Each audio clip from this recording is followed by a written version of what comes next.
சிவராமனின் குடும்பத்தை அகாஸ்னி ஏமாற்றுகிறார். எபிசோட் -10 மறக்கப்பட்ட கூட்டணிகள் நிழலிலிருந்து எழுகின்றன. புயல் தணிந்து அகஸ்னியின் கோபத்தின் எச்சங்கள் தணிந்த பிறகு வரப்பட்டி சிறிது நேரம் அமைதியை அனுபவித்தார். ஆனாலும் சிவராமனின் மனம் அமைதியற்றதாக இருந்தது.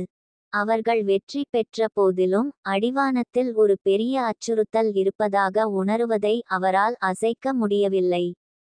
ஒரு நாள் கிராமத்தின் புனித காப்பகத்தில் உள்ள பழங்கால சுருள்களை ஆராயும்போது சிவராமன் பழமையான டோம்களில் ஒன்றில் ஒரு மறைக்கப்பட்ட பெட்டியை கண்டுபிடித்தார்.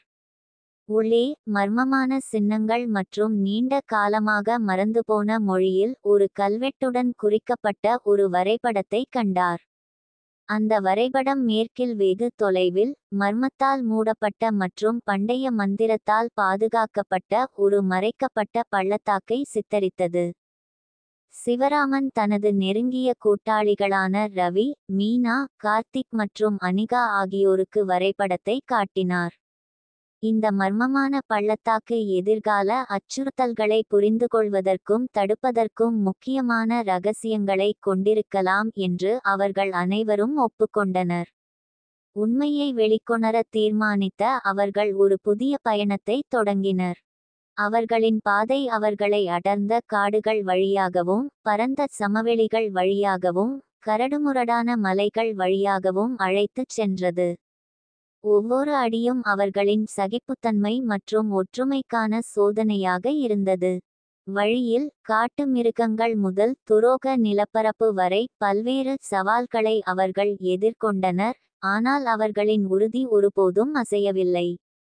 வாரக்கணக்கான பயணத்திற்கு பிறகு அவர்கள் இறுதியாக மறைக்கப்பட்ட பள்ளத்தாக்கின் நுழைவாயிலை அடைந்தனர். காற்று ஒரு பழங்கால மந்திரத்தால் அடர்த்தியாக இருந்தது, மேலும் நிலப்பரப்பு அவர்கள் இதுவரை பார்த்த எதையும் போலல்லாமல் இருந்தது. ஒளிரும் இலைகளுடன் கூடிய உயரமான மரங்கள் பாதையில் வரிசையாக இருந்தன. விசித்திரமான ஒளிரும் உயிரினங்கள் நிழல்கள் வழியாக வேகமாக ஓடின. அவர்கள் பள்ளத்தாக்கிற்குள் ஆழமாகச் செல்லும்போது அவர்கள் ஒரு பழங்கால கோவிலை கண்டார்கள். அதன் சுவர்கள் சிக்கலான சிற்பங்கள் மற்றும் சின்னங்களால் அலங்கரிக்கப்பட்டன. கோயில் ஒரு சக்திவாய்ந்த ஆற்றலை வெளிப்படுத்தியது, மேலும் அது மிகவும் முக்கியத்துவம் வாய்ந்த இடம் என்பதை சிவராமன் உணர்ந்தார். கோயிலுக்குள் சிக்கலான பூட்டுடன் மூடப்பட்ட ஒரு பெரிய கல் கதவை கண்டார்கள்.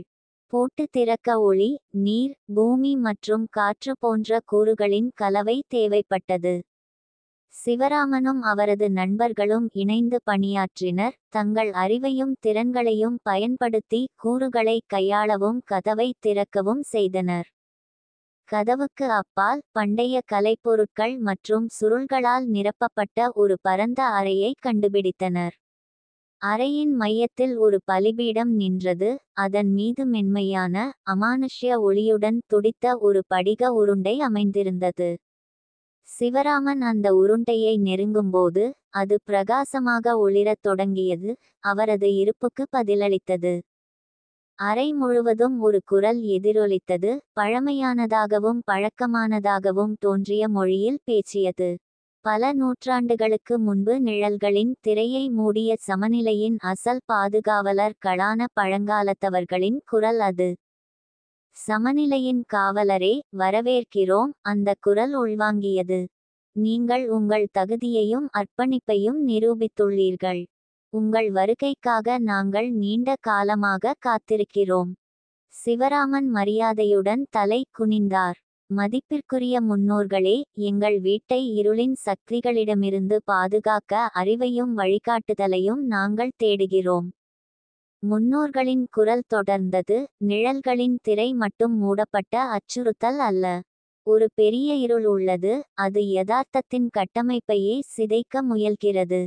இந்த அச்சுறுத்தலை எதிர்த்து போராட இந்த பள்ளத்தாக்கில் வசிக்கும் பெரும் சக்தி வாய்ந்த உயிரினங்களான கூறுகளின் பாதுகாவலர்களுடன் நீங்கள் ஒரு கூட்டணியை உருவாக்க வேண்டும். குரல் மங்கி அறை அமைதியாகி விட்டது.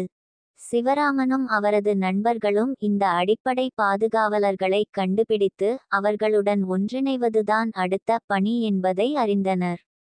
வரைபடம் மற்றும் அதில் உள்ள சின்னங்களால் வழிநடத்தப்பட்டு அவர்கள் பள்ளத்தாக்கிற்குள் புறப்பட்டனர். ஒளிரும் பூக்களால் நிரப்பப்பட்ட ஒரு புல்வெளியில் வசிக்கும் ஒரு பிரகாசமான உயிரினமான ஒளியின் பாதுகாவலருடன் அவர்களின் முதல் சந்திப்பு இருந்தது.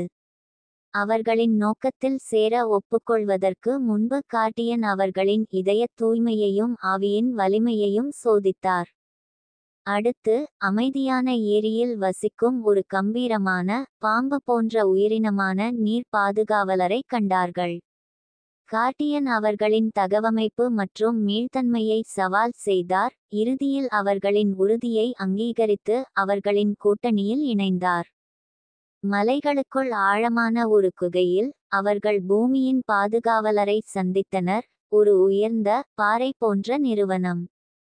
கார்டியன் அவர்களின் வலிமையையும் ஒற்றுமையையும் சோதித்தார், மேலும் அவர்களின் வலிமையை நிரூபித்த பிறகு கார்டியன் அதன் ஆதரவை உறுதியளித்தார். இறுதியாக அவர்கள் உயர்ந்த சிகரங்களில் வசிக்கும் ஒரு வேகமான மற்றும் மழுப்பலான உயிரினமான காற்றின் பாதுகாவலரை சந்தித்தனர். கார்டியன் அவர்களின் சுறுசுறுப்பு மற்றும் ஞானத்தை சோதித்தார், மேலும் கார்டியன் கோரிக்கைகளை பூர்த்தி செய்தவுடன் அது அவர்களின் நோக்கத்தில் இணைந்தது. 4 தனிமங்களின் பாதுகாவலர்களும் ஒன்றுபட்டவுடன் சிவராமனும் அவரது நண்பர்களும் கோவிலுக்கு திரும்பினர். இப்போது படிக உருண்டை தனிமங்களின் ஒருங்கிணைந்த சக்தியால் பிரகாசித்தது, மேலும் பழங்கால தவறுகளின் குரல் மீண்டும் ஒருமுறை பேசியது. உங்கள் பக்கத்தில் தனிமங்களின் பாதுகாவலர்கள் இருப்பதால் நீங்கள் இப்போது பெரிய இருளை எதிர்கொள்ள தயாராக உள்ளீர்கள். ஒன்றாக நீங்கள் சமநிலையை மீட்டெடுத்து உங்கள் உலகத்தை அழிக்க முயலும் சக்திகளிடமிருந்து பாதுகாப்பீர்கள். சிவராமனும் அவரது கூட்டாளிகளும் புதுப்பிக்கப்பட்ட நோக்கத்தையும் வலிமையையும் உணர்ந்தனர்.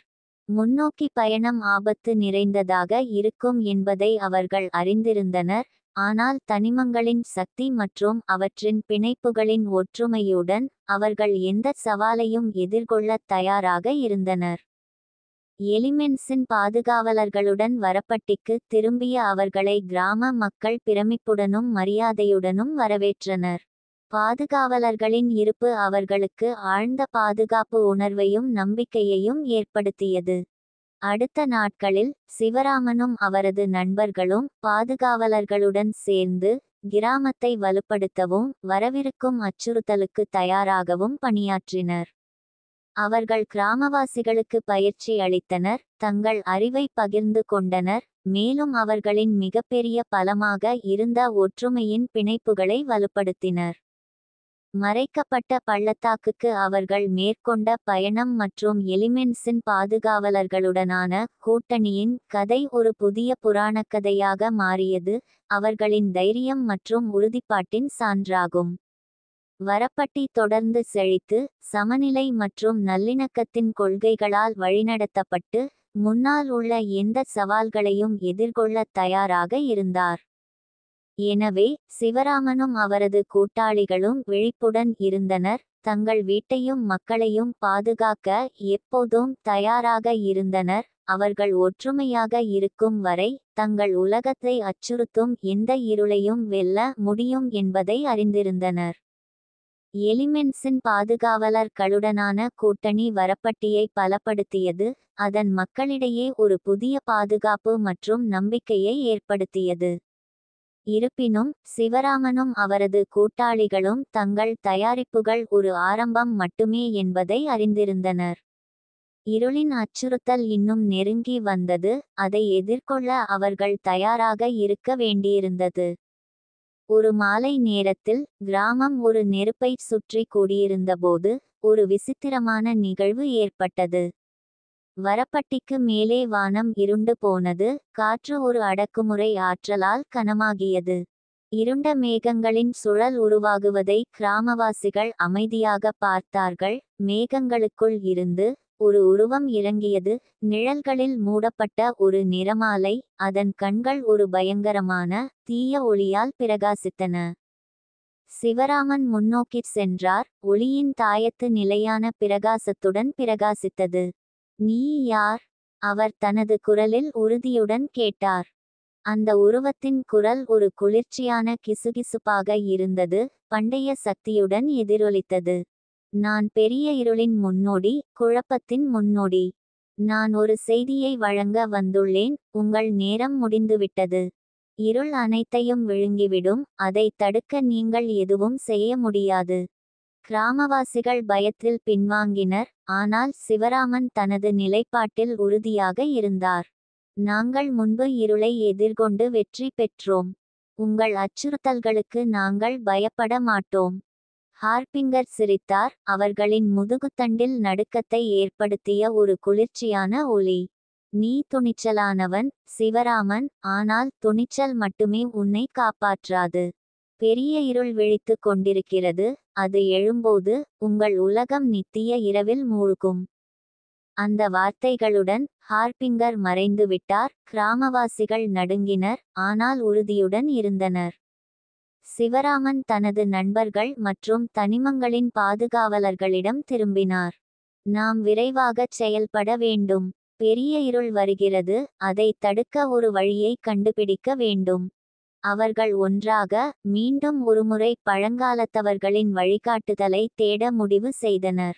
கோவிலில் உள்ள படிக உருண்டை உண்மையை வெளிக்கொணர அவர்களுக்கு முன்னர் ஒரு திறவுகோலாக இருந்தது, மேலும் அது அவர்களுக்கு தேவையான பதில்களை வழங்கும் என்று அவர்கள் நம்பினர்.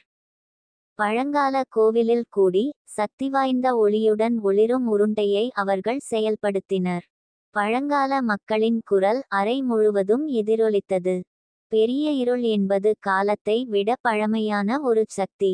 அதை தோற்கடிக்க நீங்கள் தனிமங்களின் ஒருங்கிணைந்த சக்தியையும் உங்கள் இதயங்களுக்குள் உள்ள ஒளியையும் பயன்படுத்த வேண்டும். சிவராமன் தலையசைத்தார். நாங்கள் எதை வேண்டுமானாலும் செய்யத் தயாராக இருக்கிறோம். இந்த சக்தியை நாம் எவ்வாறு பயன்படுத்த முடியும்? பழங்கால மக்களின் குரல் தொடர்ந்தது, ஒரு பழங்கால சடங்கு, ஒற்றுமை சடங்கு. இது தனிமங்களையும் உங்களுக்குள் இருக்கும் ஒளியையும் ஒரே வலிமையான சக்தியாக பிணைக்க முடியும். இந்த சடங்கு உலகின் மிக உயர்ந்த இடமான லுமினா மலையின் உச்சியில் செய்யப்பட வேண்டும், அங்கு உலகின் ஆற்றல்கள் ஒன்றிணைகின்றன. லுமினா மலைக்கு செல்லும் பாதை கடினமானது, அவர்களின் உறுதியைச் சோதிக்கும் ஆபத்துகள் மற்றும் சவால்கள் நிறைந்தது. அவர்கள் மலையில் ஏறும்போது துரோகமான பாறைகள், கடுமையான புயல்கள் மற்றும் மலையின் மாய ஆற்றலால் ஈர்க்கப்பட்ட விரோத உயிரினங்களை எதிர்கொண்டனர். ஆனால் அவர்களின் ஒற்றுமையும் உறுதியும் அவர்களை வெற்றி பெறச் செய்தன. லுமினா மலையின் உச்சியில் பண்டைய ரன்களால் பொறிக்கப்பட்ட ஒரு புனித பலிபீடத்தை கண்டார்கள். தனிமங்களின் பாதுகாவலர்கள் பலிபீடத்தை சுற்றி தங்கள் நிலைகளை எடுத்துக்கொண்டு அந்தந்த சக்திகளை வழிநடத்தினர். சிவராமனும் அவரது நண்பர்களும் ஒற்றுமை சடங்கை தொடங்க தயாராக மையத்தில் நின்றனர். அவர்கள் சடங்கை தொடங்கியவுடன் ஒரு சக்திவாய்ந்த ஆற்றல் அவர்கள் வழியாக பாய்ந்து அவர்களை தனிமங்களுடனும் ஒருவருக்கொருவர் இணைக்கிறது. அவர்களுக்கு மேலே உள்ள வானம் ஒரு பிரகாசமான ஒளியால் பிரகாசித்தது, மேலும் அவர்களின் கால்களுக்கு கீழே உள்ள தரை அவர்களின் ஒருங்கிணைந்த சக்தியின் சக்தியால் நடுங்கியது.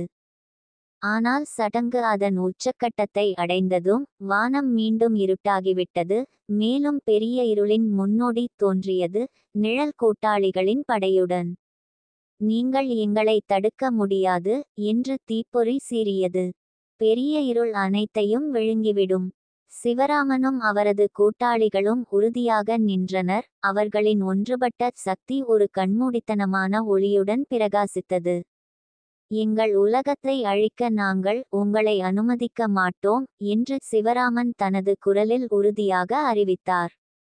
அதைத் தொடர்ந்து நடந்த போர் கடுமையானதாகவும் இடைவிடாததாகவும் இருந்தது. ஹார்பிங்கரும் அதன் கூட்டாளிகளும் கோபத்துடன் தாக்கினர், ஆனால் சிவராமனும் அவரது நண்பர்களும் தங்கள் ஒற்றுமையின் வலிமையாலும் இயற்கையின் சக்தியாலும் எதிர்த்து போராடினர். பாதுகாவலர்கள் தங்கள் அடிப்படை வலிமையை கட்டவிழ்த்துவிட்டு ஒளியின் தடைகள், நீரின் நீரோட்டங்கள், பூமியின் கேடயங்கள் மற்றும் இருளை விரட்ட காற்றின் காற்று ஆகியவற்றை உருவாக்கினர்.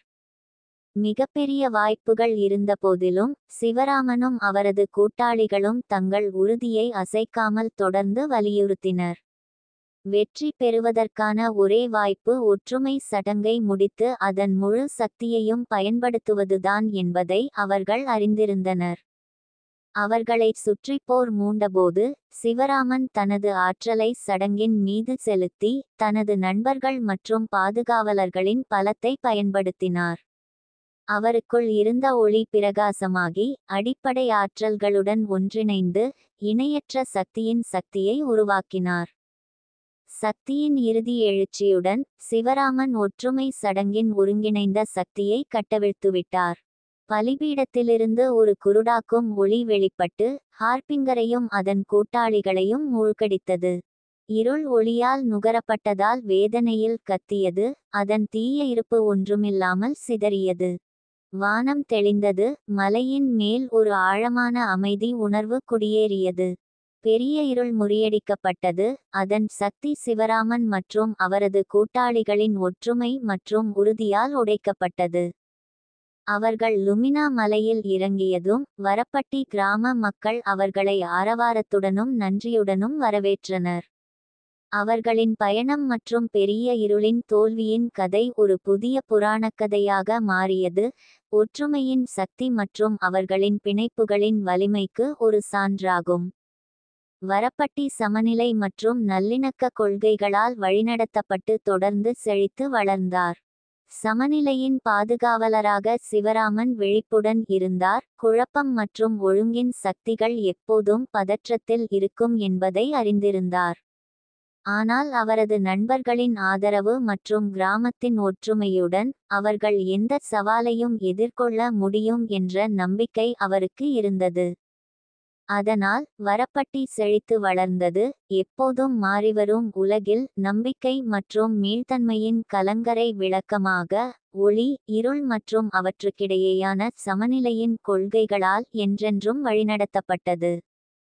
சிவராமனின் குடும்பத்தை அகாஸ்னி ஏமாற்றுகிறார். எபிசோட் -11 தொடரும்.